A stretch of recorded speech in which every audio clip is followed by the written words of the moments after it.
Psoriasis में कैसी diet लेनी चाहिए? क्या हम प्याज का इस्तेमाल कर सकते हैं?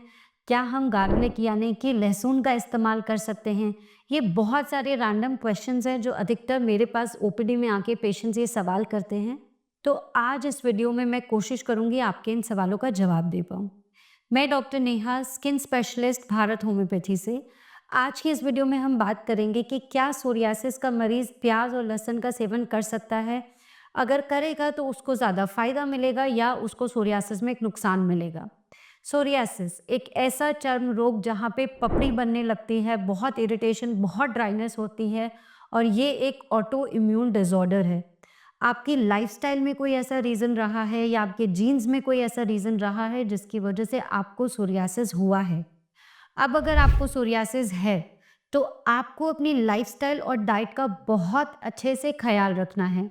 डाइट में कुछ ऐसी चीज़ें होती हैं जो सोरियासिस के पैचेस को ट्रिगर कर देती हैं, बढ़ा देती हैं या फिर फ्लेयर अप्स लेकर आ सकती हैं। और हम अपनी पिछली वीडियो में बात करते आए हैं कि ऐसी चीज़ें हो सकती हैं, आलू हो सकते हैं, बैंगन हो सकते हैं। कई बार ग्लूटेन, लैक्टोज से भी पेशेंट्स को दिक्कतें होती हैं।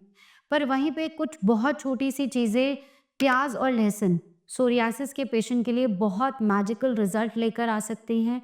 और ये दोनों ही चीज़ें आपकी बॉडी में इन्फ्लेमेशन को कम करती है और एंटीऑक्सीडेंट प्रॉपर्टीज़ इसमें होती है, यानी कि ऑक्सीडेटिव स्ट्रेस को शरीर के अंदर कम करती है। बेसिक हमें सोरियासिस में यही ध्यान रखना है, ऐसा कुछ भी नहीं खाना-पीना है जिससे ट्रिगर हो सके, यानी कि आपके शरीर के अंदर की सूजन बढ़े, बल्कि ऐसा खाना खाना है जो आपकी बॉडी की सूजन को कम करे, इन्फ्लेमेशन को कम करे, आपकी इम्यूनिटी को सेटल करे, नॉर्मल करे, ना बहुत ज़्यादा बढ़ाए, ना बहुत ज़्यादा घटाए। ऐसे में प्याज़ और लहसुन आपके लिए बहुत फ़ायदेमंद हो सकता है। दोनों ही चीज़ें आपके शरीर में ब्लड कोलेस्ट्रॉल लेवल्स को कम करती हैं, आपके शरीर के अंदर ब्लड शुगर के लेवल्स को भी कम करती हैं। अगर आप ऐसे पेशेंट हैं जिनको बीपी और शुगर की शिकायत रहती है, ये कोलेस्ट्रॉल बढ़ा हुआ है या रिस्क है आपको कोरोनरी आर्टरी डिजीज़ का, या डॉक्टर ने आपको बोला है कि हार्ट डिसऑर्डर के चांसेस हैं, ऐसे में आप प्याज और लहसुन का सेवन कर सकते हैं।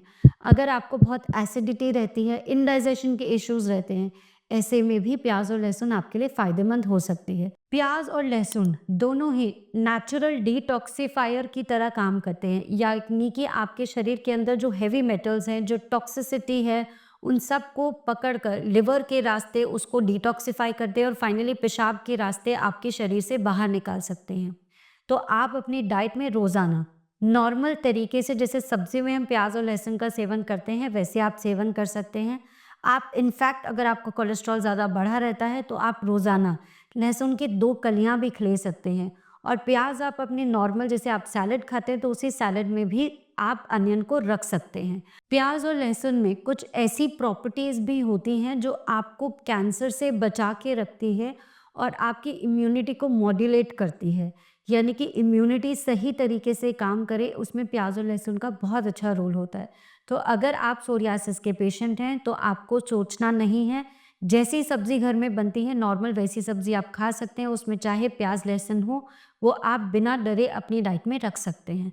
आई होप इस वीडियो से आपको ये क्लियर हुआ होगा कि आपको प्याज और लहसुन से कोई दूरी बनाने की ज़रूरत नहीं है, वो आपके लिए रादर फ़ायदेमंद होंगे। Thank you.